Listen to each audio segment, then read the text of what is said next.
Quel est le point commun entre le compte nickel, le transfert d'argent via son mobile ou encore le microcrédit? Eh bien, tous ces services financiers font partie de ce qu'on appelle la financial inclusion, la possibilité d'accéder à des services financiers à un coût raisonnable, même si on ne roule pas sur l'or. Bonjour Farzine. Bonjour Thomas. Heureux de vous retrouver pour un nouvel épisode des Décideurs de la Finance. Comment est-ce qu'on traduit financial inclusion en français? Je pense qu'une des problématiques, c'est que j'ai pas pu trouver de traduction, et il y en a peut-être, et je serais ravi de l'apprendre, mais ça montre probablement aussi un décalage que nous avons aussi bien sur le plan institutionnel que sur le plan professionnel de l'industrie de la finance par rapport à ce sujet. On est en retard en France, hein, c'est davantage creusé comme si on parlait les anglo-saxons ou les pays en voie de développement. Tout à fait. Alors clairement, c'est un sujet dans des pays en voie de développement. La Banque mondiale estime à environ 2 milliards d'individus, ce qui est la moitié de la population active de la planète, qui n'a pas accès aux services financiers. Donc c'est un vrai sujet dans les pays émergents. Mais aussi, dans les pays anglo-saxons, ont toujours eu une tradition d'élargir leur gamme de services financiers jusqu'aux personnes qui n'y étaient pas au départ destinées. Après, il y a eu probablement aussi des excès avec les subprimes, mais clairement, c'est beaucoup plus développé dans ces pays-là que sur nos horizons. Quels sont les grands enjeux de la financial inclusion, ou si on le pose de façon un peu plus caricaturale, pourquoi est-ce que la finance s'intéresse aux pauvres?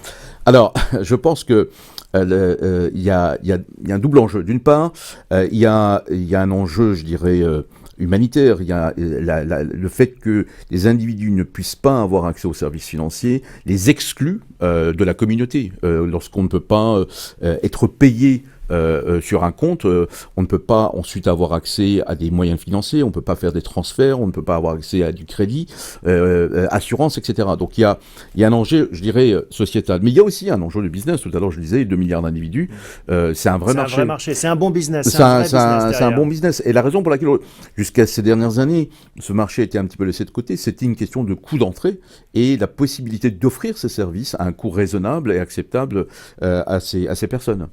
Alors vous le rappelez, hein, inclusion, il y a cette notion en effet, c'est le contraire d'exclusion, c'est presque un droit fondamental comme l'accès à l'eau, la nourriture, voire au logement. Qu'est-ce que ces services de base financiers, quels sont-ils? Ça couvre toute la gamme finalement? Ça couvre toute la gamme. Ça commence par tout bêtement avoir la possibilité de déposer de l'argent. Ensuite, les moyens de paiement, de pouvoir faire des transferts, de pouvoir faire des opérations de crédit, je disais de l'assurance. Donc toute la palette de services financiers qu'on connaît font partie aujourd'hui des services qui sont offerts dans le Financial Inclusion. C'était à la mode avec des articles sur le microcrédit, notamment en Inde. Est-ce qu'on distingue justement deux mondes, un univers de financial inclusion, plus de pays développés, occidentaux, et plus de pays émergents? Je pense que, en réalité, non. Je pense qu'il y a une palette de services qui vont être différentes. C'est-à-dire que dans certains pays, les personnes n'ont juste pas accès aux moyens de paiement, aux services financiers. Et donc, lorsque vous êtes dans un petit village en Inde ou en Afrique ou dans d'autres coins un peu reculés, vous n'avez juste pas accès. Dans les pays plus développés, c'est pas une question d'accès, c'est une question d'exclusion parce que votre statut ne vous permet pas d'y accéder. Donc, les offres sont un petit peu différentes. Notamment, une des offres en France, c'est le compte nickel qui permet de donner accès à des personnes qui étaient exclues, non bancarisées, aux services bancaires. Ça ne veut pas dire que là où ils étaient, il n'y avait pas de services financiers, c'est qu'eux étaient exclus. Donc c'est un petit peu différent en termes de gamme de services par rapport entre les pays émergents et les pays développés.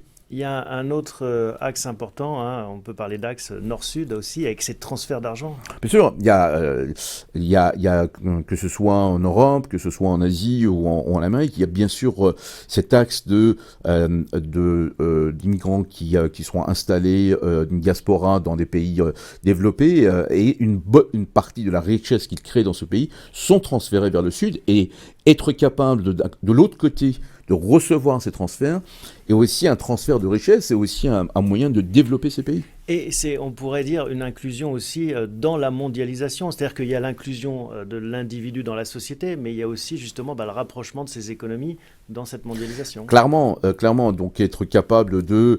aujourd'hui, notamment dans pas mal de pays en Afrique, il y a eu un saut, je dirais, technologique, que les gens sont passés directement vers non seulement la banque digitale, mais la banque mobile.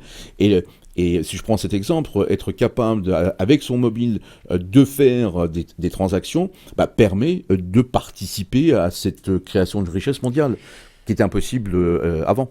Vous, Farzine, quelles sont les initiatives dans le domaine de la financial inclusion qui vous semblent les plus en pointe, les plus intéressantes? Alors, je pense que, honnêtement, dans les pays industriels, les initiatives sont plus avec l'arrivée des nouveaux entrants sur le marché. Par exemple, sur le marché anglo-saxon, en Angleterre, après la crise de 2008, le régulateur a ouvert le secteur financier, le secteur bancaire, vers des acteurs qui venaient d'autres secteurs, digital, retail et autres, en leur donnant des licences bancaires. Donc là, il y a un développement de ces acteurs dans ces pays-là. Dans des pays comme l'Inde, par exemple, on parlait de cette exclusion financière. C'est pas seulement une question de barrière d'entrée, de capacité financière, mais aussi de catégorie d'individus. Par exemple, dans pas mal de pays émergents, et notamment en Inde, des femmes, le taux de bancarisation ou d'accès aux services financiers des femmes était et est toujours extrêmement faible vis-à-vis par rapport au reste de la population. Donc notamment, nous avons participé à la création d'une banque destinée uniquement aux femmes en Inde, ce qui a été créé il y a 2-3 ans, et ça a permis une inclusion de cette classe d'individus dans les services financiers. Le rôle des femmes est important dans cette inclusion? Absolument. Dans beaucoup de ces pays, notamment en Afrique, notamment en Inde, mais aussi en Asie, je dirais le budget de la famille est géré par les femmes. Et donc le fait qu'elles ne pouvaient pas... C'était assez paradoxal, c'est-à-dire qu'elles géraient d'un côté le budget, mais de l'autre côté n'avaient pas les moyens, les services qui pouvaient leur permettre de gérer ce budget. On a l'impression que c'est un sujet qui n'intéresse pas encore vraiment les grandes institutions financières, les grandes banques, les grandes compagnies d'assurance. C'est plus un sujet encore d'ONG, de start-up. Est-ce que c'est le cas? Je pense que ça commence à venir. Historiquement, il y avait une question de coût d'entrée. Pour avoir accès à un service, vous deviez être physiquement présent, avoir une succursale, une agence dans un petit village à l'autre bout de l'Afrique. C'était juste pas rentable. Avec le saut technologique, avec l'arrivée du digital, ça devient accessible. Donc clairement, les nouveaux entrants ne passent plus par la case agence et vont directement sur le digital et le mobile, mais c'est un marché que les grandes institutionnelles ne peuvent pas négliger. Alors il y a toujours les inerties et les priorités de ces institutionnels, mais ils s'y intéressent aussi. On a commencé l'émission en disant que la France était clairement en retard sur ce segment. Est-ce que vous pensez que on peut rattraper ce retard? Il y a des choses qui vont émerger, des initiatives qui vont arriver? Je pense que non seulement on peut rattraper ce retard, mais on doit rattraper ce retard. Je pense que là, c'est une question, je dirais, non seulement de démarche civique, mais aussi de permettre à des individus de participer à la vie de la communauté. Aujourd'hui, vous ne pouvez pas faire partie de la communauté si vous n'avez pas accès aux services financiers. Je pense qu'il y a quelques initiatives privées. Il y a aussi les pouvoirs publics qui poussent dans cette direction. Mais je pense que c'est aussi une question d'inertie et de priorité. Effectivement, comme vous le disiez Thomas, ceux qui vont probablement bousculer le marché, comme souvent en ce moment dans le monde de la finance, ce sont les nouveaux entrants et notamment les acteurs du tech.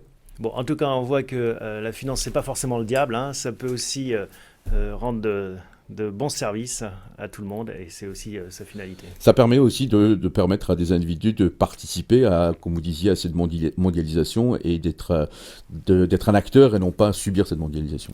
Merci Farzine, à bientôt. Merci Thomas.